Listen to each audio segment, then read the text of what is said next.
allow me to introduce Richard Rothstein. He is the author of The Color of Law, A Forgotten History of How Our Government Segregated America. He has been interviewed by Ta-Nehisi Coates, by the New York Times, by PBS, by Fresh Air. He was longlisted for the National Book Award. He wrote this book. It was published in 2017. So pretty much, I mean, we were in the throes of all the housing issues, but certainly he really recognized and knew that we needed to delve deeper into this issue. I want to just quote Sherilyn Ifill, who's the president of NAACP Legal Defense and Education Fund. What she said about Richard's book is that you reveal a history of racism hiding in plain sight that compels us to confront the consequences of the intentional, decades-long governmental policies that created a segregated America, and that the American landscape will never look the same to readers of this important book. So all of you here, I know that you care about housing policy, regional and local.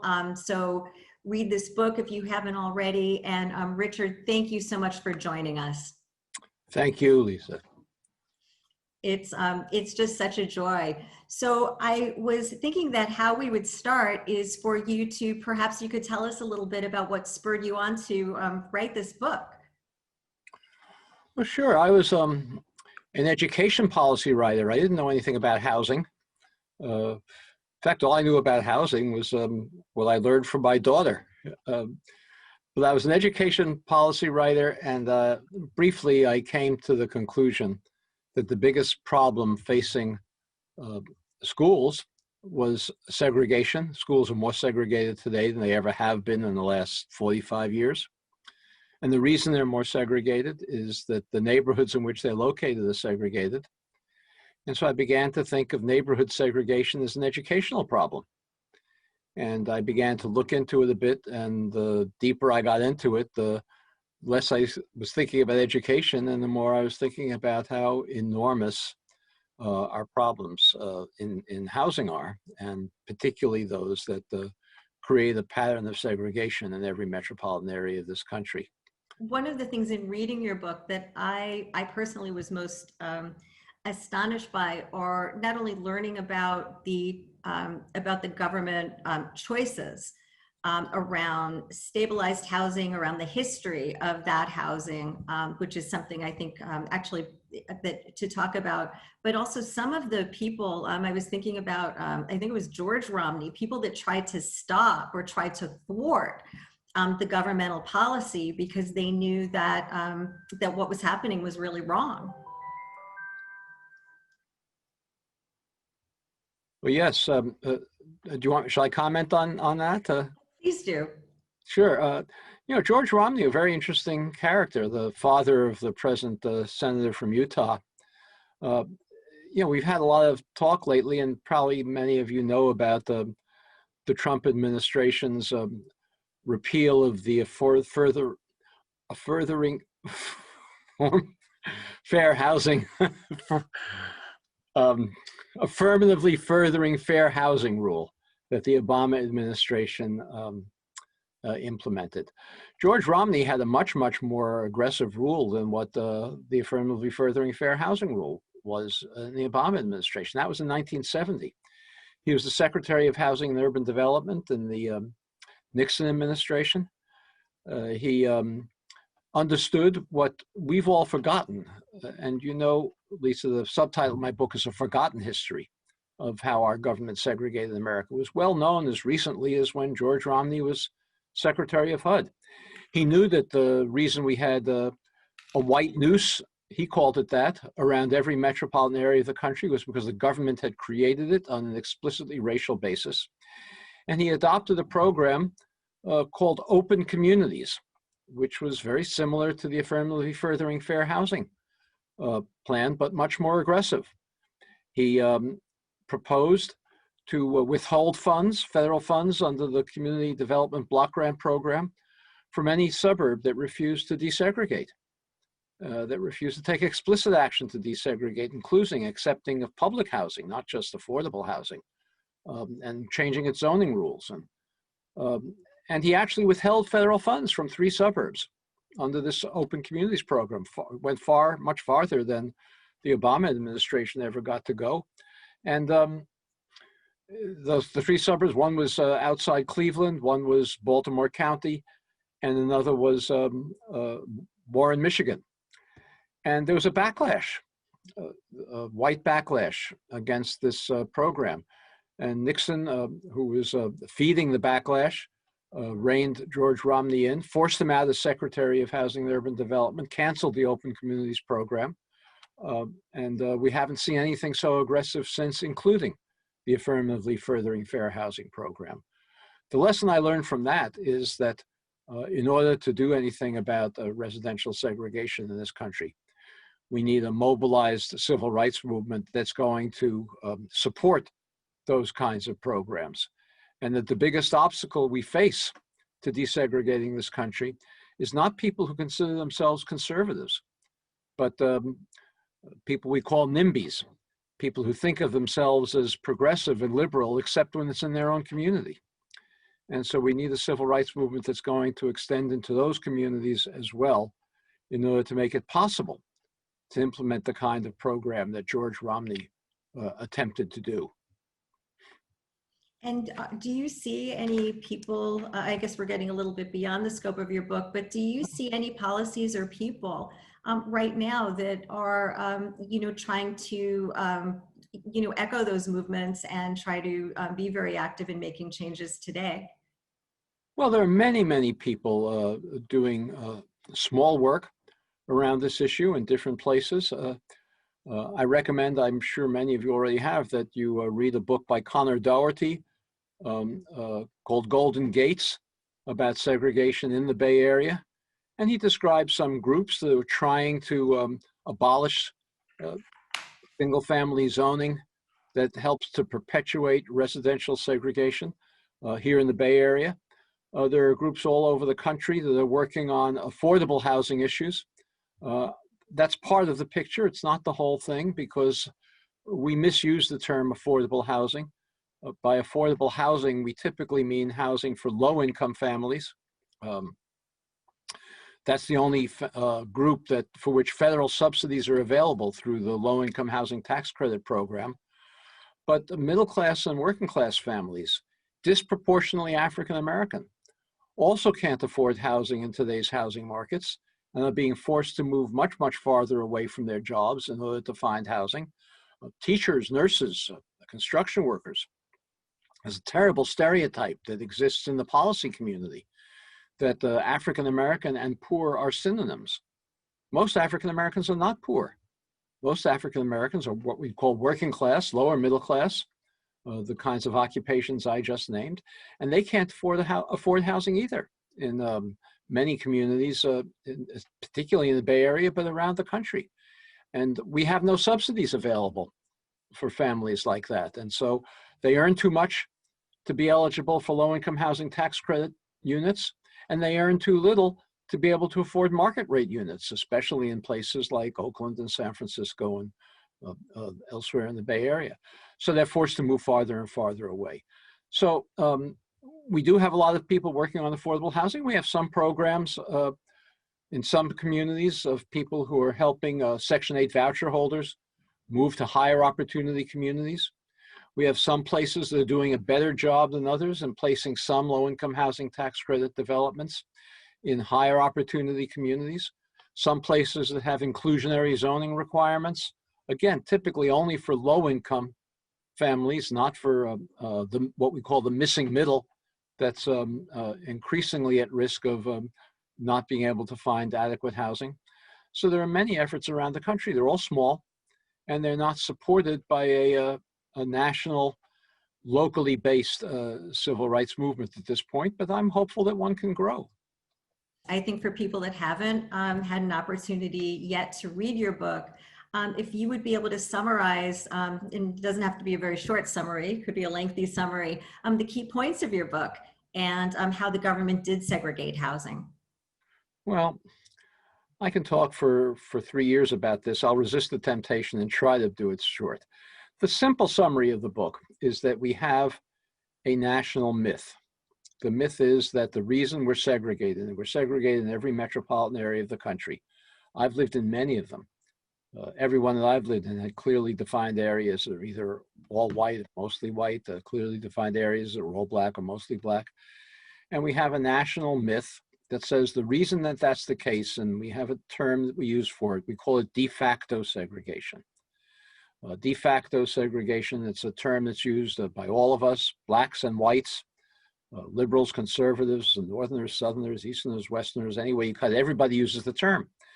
And by de facto segregation, we mean something that was not created by government. Because we understand that when government required the segregation of schools or colleges or lunch counters or buses or any of the things that we addressed in the 20th century, that's unconstitutional. The federal government was doing it. It was a violation of the Fifth Amendment. And we understood and understand that that's a civil rights violation that we all have an obligation to remedy. If the state and local governments were doing, that's a violation of the 14th Amendment and equally a civil rights violation that we have to remedy. But we tell ourselves that racial segregation of neighborhoods, that's something entirely different. That's not, the government had nothing to do with that. That just happened naturally. It happened because, bigoted landlords or homeowners refused to sell or rent to African Americans in white neighborhoods, or because actors in the private economy, banks, real estate agents, not government agencies, but private businesses, discriminated. Or maybe we tell ourselves it's just because blacks and whites like to live with each other, the same race. We like it better that way. We feel more comfortable with people who have the same skin color as we do. Or maybe we tell ourselves it's all because of income differences. African Americans, on average, have lower incomes than whites, and so many of them can't afford to move to middle-class white neighborhoods. And we tell ourselves that all of these individual, bigoted, but personal, private sector, economic differences, factors is what created residential segregation. And we comfortably tell ourselves that if it happened by accident, it can only unhappen by accident. The reason I wrote this book is to show that that's an utter myth. There's no basis in reality to it whatsoever. There are many, many very racially explicit federal, state, and local policies in the 20th century that were designed to ensure and succeeded in ensuring that blacks and whites could not live near one another in any metropolitan area. As a result, the racial segregation, the racial boundaries we have in cities all over this country are a constitutional violation. They're as unconstitutional as the segregation of lunch counters. As such, we have an obligation as American citizens to do something about it, to fix it, just as we did to abolish the segregation of lunch counters and water fountains and buses in the 20th century. I can, if you want, describe the policies that the federal government followed, for example, to ensure that the neighborhoods would be segregated, that blacks and whites couldn't live near one another. That's what I do in the book. I think that would be very helpful for people to know. And one of the things, again, that I found most informative, something I did not know, is that what we now call affordable or subsidized housing wasn't meant to be subsidized at all. I think what you're talking about is the origins of public housing, which we all misunderstand. We think it's for poor people, and that's what it is, what it became. But that's not how public housing began in this country. The first public housing for civilians in this country was constructed during the New Deal and the Depression. It was for working class, middle class families who could afford the full cost of the housing in their rent, and they paid full rent for it. There were no subsidies involved. It was built because in the Depression, there was a housing shortage. No construction, no private construction to speak of was going on. And so working class, middle class families couldn't find housing. And so the Public Works Administration, the first New Deal agency, built the first public housing in this country. And everywhere it built it, it segregated it, creating separate projects for whites, separate projects for African Americans.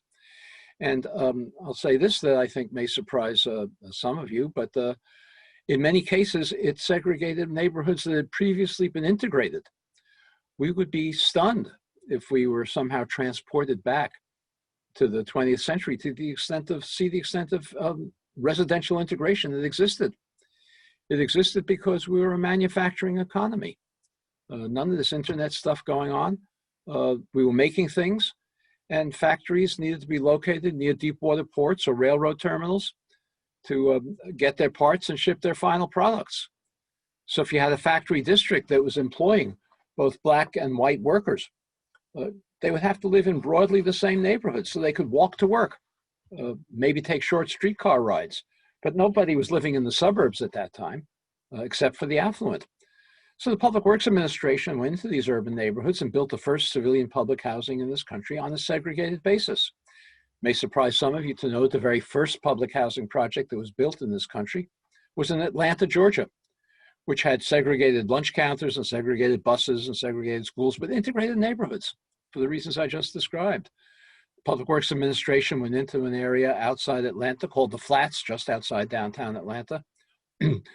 Integrated neighborhood, about half white, half black, demolished housing and built a project for whites only, forcing the African Americans who lived in that area to leave, double, triple up with relatives, find less adequate housing elsewhere. In my book, The Color of Law, I describe the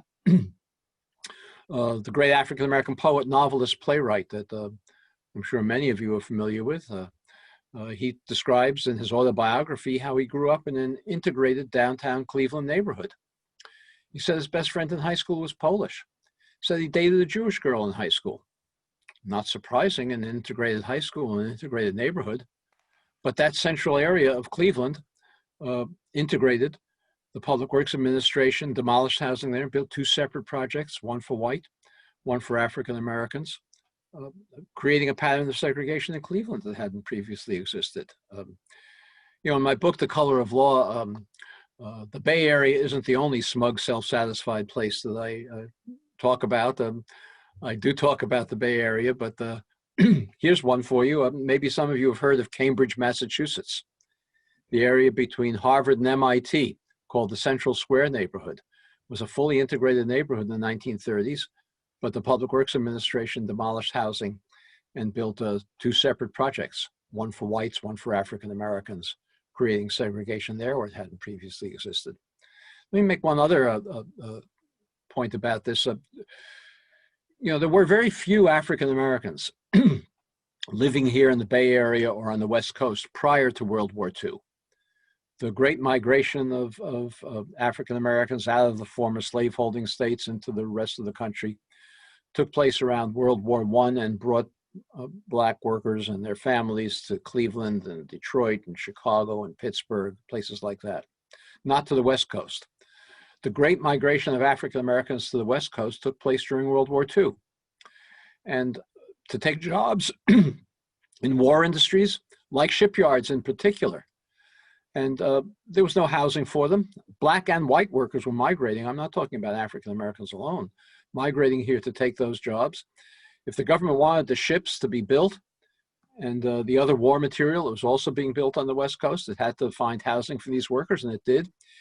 It created segregated housing for black and white war workers who were working together in the same shipyards and the same plants. In San Francisco, the government created 5 public housing projects for war workers only. 4 were for whites only.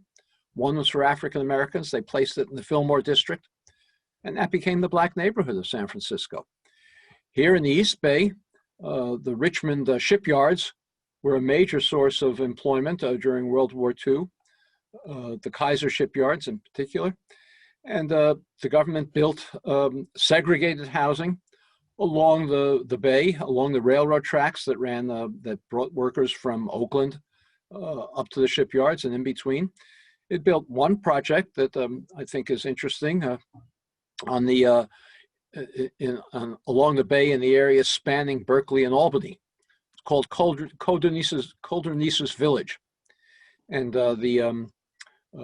it built housing in that project along San Pablo Avenue near retail shopping and other residential areas for white war workers only, and buildings for black workers only were placed in the industrial area along the railroad tracks. After the war, Congress required the government to get rid of all of the war housing projects that it created. And one of those, in most parts of the country, local housing agencies took them over and turned them into their local public housing projects. Here, Berkeley and Albany refused to take it over. They said it wasn't an area that was suitable for housing. And so Codornices Village was demolished. The whites who were living there were able to find housing in Berkeley and Albany and Oakland. The African Americans were unable to find housing. And so the city of Berkeley hired a social worker to place them in public housing in Oakland and elsewhere. They demolished those projects, the cities demolished those projects, and not too long afterwards, Berkeley, on the same land that it said was unsuitable for housing, built what's now known as University Village for graduate students and their families. So that's how the public housing programs of the federal government created a pattern of segregation that exists to this day. You know, this really makes me think a lot also about the homeowners that we serve, people that we are serving that are African American, extremely low income. Many of these people were displaced by what was then the Cypress Freeway, which separated, the city down from West Oakland, really a demolishing of what was most of Chinatown. There are no resources now as low income homeowners for them to be able to be safe and healthy in their homes. So what Rebuilding Together has been doing is we've become a safety net. And what we're most concerned about is how to help people to maintain the assets that they have been able to accrue, and so that they're able to be, carried on for next generations of their family. So I guess I'm interested in maybe some of your thoughts about that, but also in the banking and the redlining that really helped to, kind of force people into a very narrow area. Well, okay, there's a lot there. Let me. Sorry, I think I'm queen of the compound question. I apologize. Okay, it's all right. Let me pick on a couple of points there. Redlining, a term we commonly use. The term redlining has its origins again in the New Deal during the Roosevelt administration and the Depression. At the time, the kinds of mortgages that we are familiar with, amortized mortgages with long terms, 20 or 30 years. Each month you make the same payment, but the amount of a principal increases, amount of equity you have each month because the ratio of principal to interest changes over time. That was unknown during the Depression, at the beginning of the Depression. The kind of mortgages that families had, and most of them were affluent, upper middle class, the kind of mortgages that they had were interest-only mortgages with enormous down payments, 50% perhaps, and then an interest-only mortgage for short-term, 5 to 7 years, that homeowners typically refinanced with a new interest-only mortgage at the end of the term. During the Depression, though, you couldn't refinance. Banks weren't making loans. And so families who owned their homes were losing them because they couldn't get new 5 to 7 year interest-only mortgages. One of the first New Deal agencies was the Homeowners Loan Corporation, whose job it was to refinance the mortgages of families like this who were in danger of default or who have defaulted. And they did so by issuing the first substantial number of amortized mortgages, the kind that we know today, to these families. The other thing that the Homeowners Loan Corporation did, though, was it drew maps of every metropolitan area of the country, and to guide federal agencies into where it would be less risky to make federal loans as the federal mortgage insurance program increased. And the neighborhoods where African Americans lived were colored red on these maps. And that's where the term redlining comes from. The areas where that were all white were colored green. Areas that were in danger of becoming African American or having African Americans living there were colored yellow. So the term redlining has its origins in an explicitly racial policy of the federal government. Later, when the Federal Housing Administration and was established to issue mortgages, first-time mortgages to new homeowners, not refinancing like the Homeowners Loan Corporation.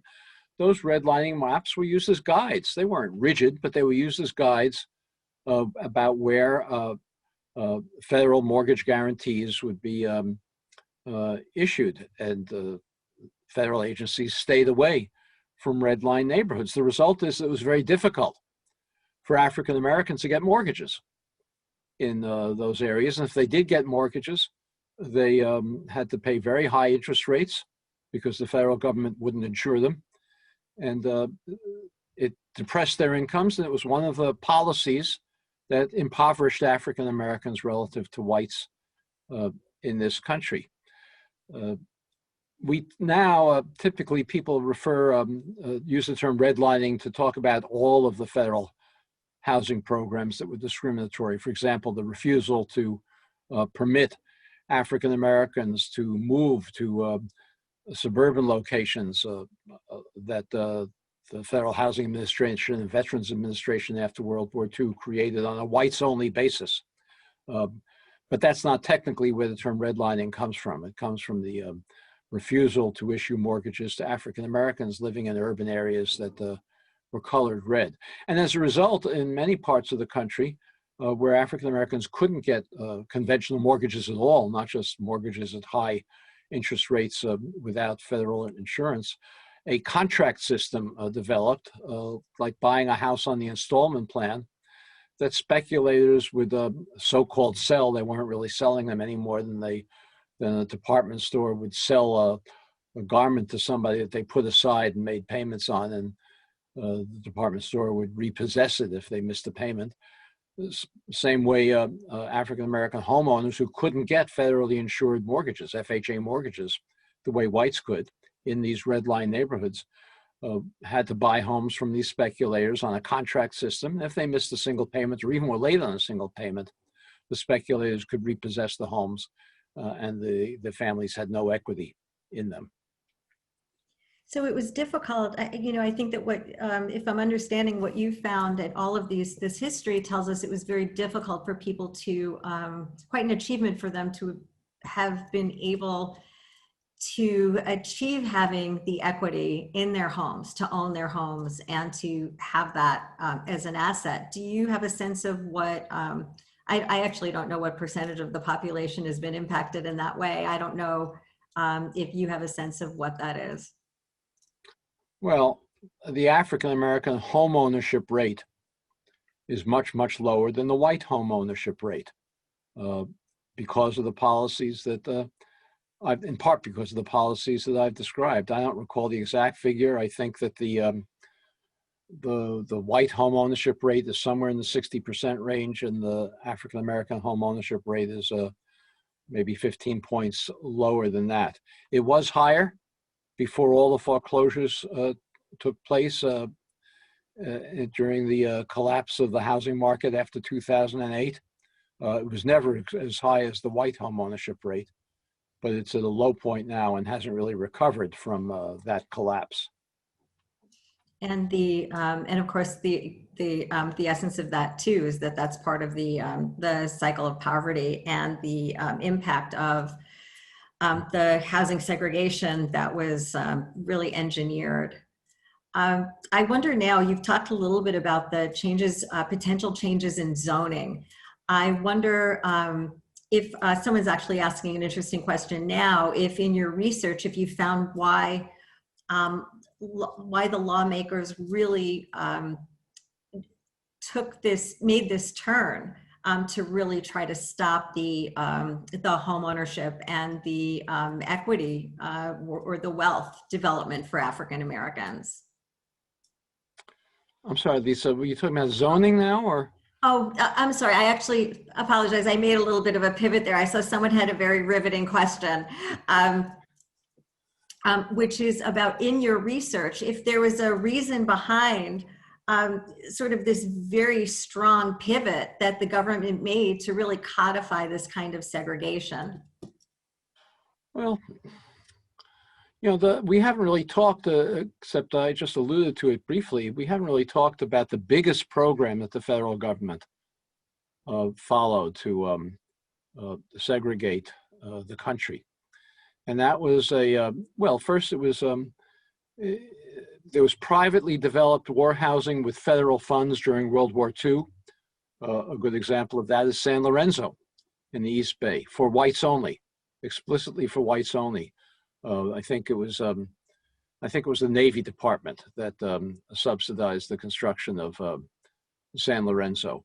And there were developments all over the Bay Area like that. But the biggest impact of the federal government on segregation of this country was an explicit design of the federal government, Federal Housing Administration and Veterans Administration after World War II, to suburbanize the entire white working class and lower middle class population. I mentioned earlier that blacks and whites were both living in urban areas prior to that time, because they needed to be located, they needed to live close enough to be able to get to their jobs in downtown factory districts. But that no longer became necessary when the highways began being built and workers could live farther away from the center city, either if they had cars or because their jobs were also moving out in that direction, rural areas. So the federal government began a program that was explicitly racial, that was designed to move the entire white working class, lower middle class population, returning war veterans in particular, out of urban areas into single family homes in all white suburbs. It was an explicitly racial program. One example, there are many, many in the Bay Area. Westlake is one of them, and Daly City. The biggest one on the East Coast was Levittown, east of New York City. Places like Lakewood, outside Los Angeles, would be another example of one of these giant suburbs. These developers could never, ever have developed the capital to build these giant suburbs on their own. Westlake in Daly City was 15,000 homes. Levittown, east of New York City, 17,000 homes. Where in the world were developers like William Levitt or in Westlake, Henry Dolger, the developer there? Where are they going to get the capital to buy the land and build 15, 17,000 homes in one place? We were in the suburban country at that time, remember. Everybody thought this was a crazy idea. Who's going to move out to these suburbs? Nobody's going to buy these homes. These guys are crazy. No bank would lend them the money. The only way they could get the money to build these suburbs was to go to the Federal Housing Administration and Veterans Administration, submit their plans for the development, including, the architectural design, the materials they were going to use, the layout of the streets, every detail, and an explicit commitment never to sell a home to an African American. This was not the action of rogue bureaucrats. And by the way, it's not just an explicit commitment, but in places like Westlake and Daly City and Levittown and many, many others, the Federal Housing Administration and Veterans Administration required them to place a clause in the deed of every home prohibiting resale to African Americans and rental to African Americans. And those deeds still exist in the East Bay as well as around the entire Bay Area on deeds today. I started to say before that this was not the action of rogue bureaucrats working at the FHA and VA. It was written federal policy. The FHA distributed an underwriting manual to appraisers all over the country whose job it was to recommend for federal bank guarantees applications of developers who wanted to build suburban developments or projects of any size. And the manual said that you could not recommend for a federal bank guarantee a loan to a developer who was going to develop an integrated project. The manual went so far as to say that you couldn't even make recommend for a loan guarantee a developer of an all-white project if it was going to be located near where African Americans were living. Because in the words of the federal policy manual, that would run the risk of infiltration by inharmonious racial groups. That's what the federal policy manual said. Infiltration by inharmonious racial groups.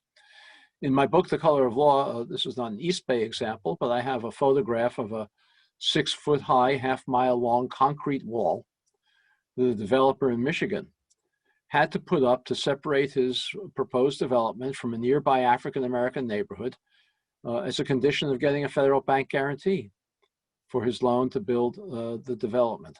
You know, this was such an explicit policy. This notion of de facto segregation is utter nonsense. As I say, there's no basis in reality to it whatsoever. And that's how the white noose that George Romney was talking about was created in every metropolitan area of the country. How, you know, one of the things that I think was one of the main points of your book was the difference between de facto and de jure discrimination. And so I'm wondering if you could say a little bit about that for people that might not be familiar with the premise. Well, that's what we've been talking about. As I said, de facto segregation is the idea that this all just happened by accident, it happened naturally, happened because of private businesses or people wanting to live with each other, the same race. That's a very common term. We all use it. De jure is a term that's not so common. It's the opposite. It's segregation. It's unconstitutional. That was created by law, jure, J-U-R-E. So they're two opposites. The key point, I'm not suggesting we should start using the term de jure as a commonplace word. I think unconstitutional is a better way of saying the same thing. But de facto segregation is the myth that we all have that it came by accident. De jure is a good crossword puzzle word, but maybe not in common parlance. Right. So, you know, I do wonder if the federal policies that you were talking about, have they been repealed, as in taken off the books, or is it that they're not, they're just not enforced actively? Well, you know, these were not laws, so they didn't take off the books. These were policies that were implemented, regulatory policies, so they didn't have to be taken off the books. The federal government continued to segregate explicitly all its housing programs until 1962, when President Kennedy issued an executive order telling them to stop. You know, the executive order would have been entirely unnecessary if the federal government wasn't creating segregation at the time. So 1962 is when federal agencies were prohibited from doing it explicitly. But federal agencies continued, for example, to subsidize builders who themselves would not sell to African Americans. It continued to subsidize projects handled by real estate agents who would not show homes to African Americans. So the policies continued sometime after that. In 1968, as you know, we passed the Fair Housing Act, which prohibited not just the government, but private individuals from discriminating in the sale or rental of housing. But we didn't really put effective enforcement mechanisms into the Fair Housing Act for another 20 years until 1988. It's pretty recent. And the Fair Housing Act is pretty weakly enforced. So we still have a good deal of discrimination in the sale and rental of housing, even though there's no longer an official requirement that we segregate. I think one of the policies or regulations that are put in, and I don't actually know if it's a federal, if it was federal, but are the CRA requirements for banks about community reinvestment. And yet that hasn't, you know, it hadn't stopped foreclosures. It's not, on the one hand, it seems like it's a significant amount of money, but into the systems for, into low-income communities related to housing. But it's definitely not been enough, you know, certainly to make a meaningful, significant change. So I do wonder what you think about what type of policies, regulatory or otherwise, do you think we need that might help us advance this issue of, you know, reconnecting communities and keeping people in their homes? Well, there are many, many policies that we should follow. And in fact, we know what they are. They're widely known. Housing policy experts talk about them all the time.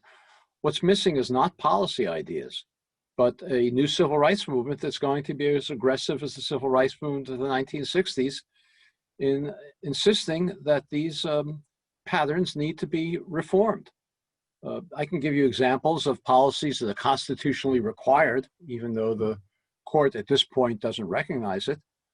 I mentioned, for example, these giant suburbs that were financed on an all-white basis by the federal government. Many of them are still all white. Levittown, the example I used a few minutes ago, east of New York City, 17,000 homes. As a result of the Fair Housing Act, 2% of Levittown is now African American. The homes now sell for $300,000, $400,000, $500,000. That's not affordable to working class families of either race unless they have bequests of wealth from their parents or grandparents that enables them to make down payments for those homes.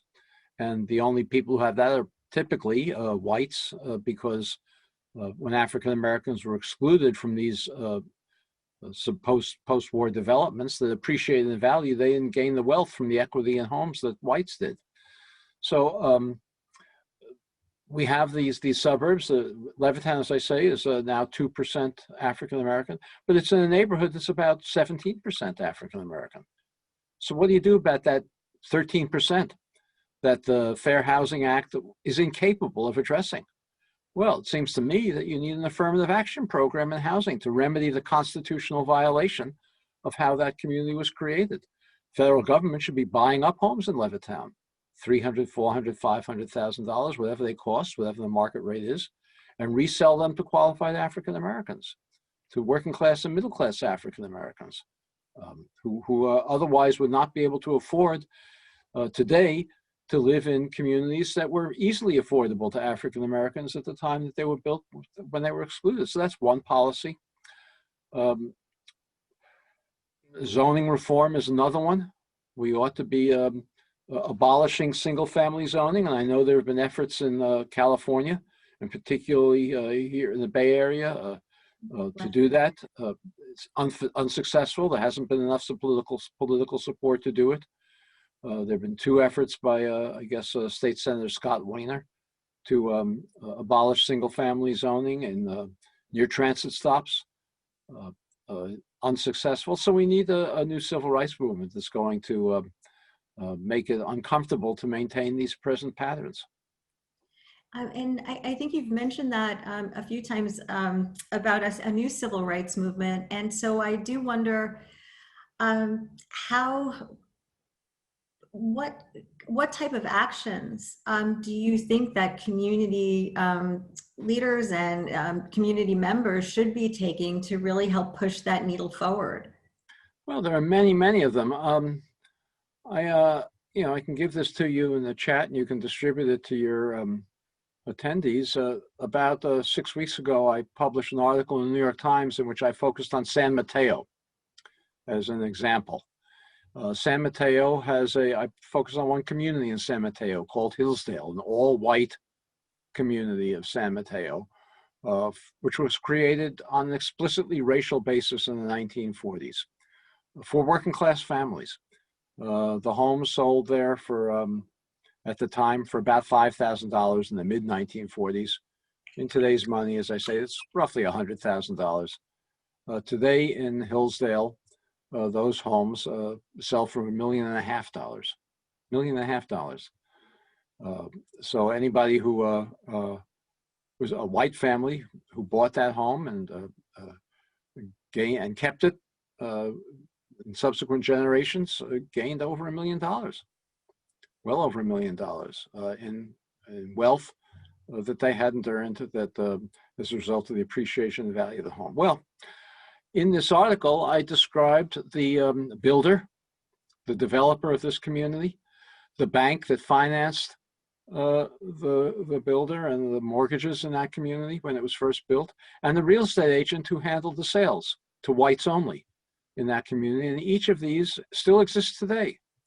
There are successors, but maybe not the same company, but the successors bought the company, the original company. The bank that was originally responsible for financing this all-white development has been absorbed by one of the major banks, by Wells Fargo. The developer that built the community, the Bohannon Company, is still in existence here in the Bay Area today. The real estate agent that handled the segregated sales in that community has since been absorbed by Coldwell Banker. So you've got these three big institutions in the Bay Area that created that segregation. Well, do they have a responsibility to do something to fix it? I'm not minimizing the role of government. As I say, my whole theory and my whole argument is that this is an unconstitutional system because government created it. But that doesn't mean that there weren't private institutions that cooperated with the government in doing it and went along willingly, didn't object to this racial policy. Well, those three, a local civil rights group in San Mateo, for example, and I'm just giving this as an example, should be creating a pressure campaign on those three institutions to create a reparations fund, a local reparations fund that would subsidize the movement of African Americans into white areas of that community, that would press for the abolition of the zoning ordinances in that community that prohibit the construction of townhouses or garden apartments or any place else that a working middle-class family can afford. So those are the kinds of activities that local civil rights groups can engage in an all-white community like that. And in other communities, there are different tactics and different kinds of activities in which they should engage. Do you think it would be a fair action to really put the pressure on the housing developers that actually were part, like a Bohannon, just by way of example, since you mentioned them, for them to be part of a reparation fund or providing or building other kinds of housing for more integrated housing? Yes, absolutely. Bohannon, by the way, also built San Lorenzo. And someone was just noting that San Mateo has a ballot measure Y on the ballot today that is actually entrenching the patterns of separation, not the patterns of coming back together. So I am wondering, in terms of people's actions, I think that that's what everyone's really hungry for. I think people really wanting to know what to do. So I hear you talking about pressure groups, which I think makes a lot of sense. There's a lot of, I think a lot of people want to be community advocates. But is there a specific approach that you think would work or be effective, either from a advocacy perspective or from a legal perspective, that might be informed by the information you've gathered in your book? No, I think it varies from community to community, because while these patterns were national, they were expressed in detail in different ways. I think that, for example, in the example I gave a few minutes ago, I think there's almost every community, you can identify at least some of the creators of the segregation of that community in the 20th century, and find the successors of those creators as a way to put pressure on them. But the tactics will vary from place to place. In some places, gentrification is a big challenge, and action needs to be taken to prevent massive displacement of African Americans from communities that they've long called home in the process of gentrification. In some places, it may be too late for that. I don't want to mention any names, but gentrification has gone on too rapidly to be able to prevent that massive displacement. In the Bay Area, as you know, we've got Oakland in particular is no longer the mostly Black segregated community as it was. It's flipping now, becoming more and more affluent. And many former residents are being displaced to places like Antioch, even Modesto, because they can't no longer afford to live in the communities that they used to call home. So the tactics to resist that are very different from the tactics in a place like Hillsdale and San Mateo. So I don't have a formula. What we need are local groups, and I want to emphasize that those groups have to be biracial, multi-ethnic. This is not something that can be led by whites. But whites need to participate in a meaningful way. But it needs to be an active civil rights group, much like we had in the 1960s and 1950s, to address other forms of segregation. We spent a lot of time recently talking about John Lewis and his call for making good trouble. Well, that's what's needed today. on this issue, which we didn't address in the 1960s. Another thing that I'm interested in knowing is if you were surprised by the ravenous interest in your book. I mean, you're being interviewed everywhere. So many people, public thinkers of our time, are so interested in hearing what you have to say. Well, it's not just my book. It's we're having, as I said, a more accurate and passionate discussion about race than at any time previously in American history about the legacies of slavery and Jim Crow. It's unprecedented. You look at the bestseller lists.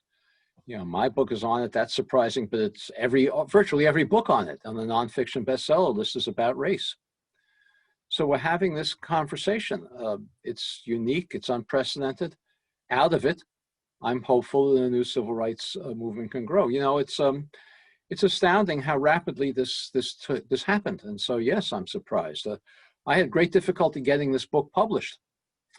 I went to literary agent after literary agent, all of whom told me that we were in a post-racial society and nobody's interested in this kind of stuff anymore. And my publisher eventually agreed to publish the book and ran 5,000 copies. That's what his expectation of the sales were. So, the book was, it's not just my book though. The context for this is Michelle Alexander's book, The New Jim Crow, Brian Stevenson's book, Just Mercy, the work of Ta-Nehisi Coates, whom you mentioned before. So we're having a national conversation that's unprecedented, and I'm hopeful that out of it will emerge an activist movement. It is such a pleasure. It was wonderful of you to agree to speak with us. And we're lucky just to say that Richard's daughter, Leah Rothstein, was a member of the Rebuilding Together board for many years. And so that's how we were able to be acquainted with you so intimately. And I wanted to, you are, I'm not sure if you know or not, you are our Aspire awardee for this year. We do this every year. And so I'm not, you can't even, it's an invisible award that you can get through Zoom, but we'll be sending you something more significant. But it's really to thank you so much for supporting, us today and for being a rebuilder. I know you've been out on some projects with us. Yeah, I want to apologize to you. My daughter had me out painting one site, homes on one site, and you probably had to redo what I did. So I apologize for it, but I tried. And I'm sure it was spectacular. It was a great experience, and I look forward when this pandemic ends to do it again. Well, thank you again. Thank you so much. I know your schedule is busy. Just sending you a virtual hug, and thank you. Thank you very much.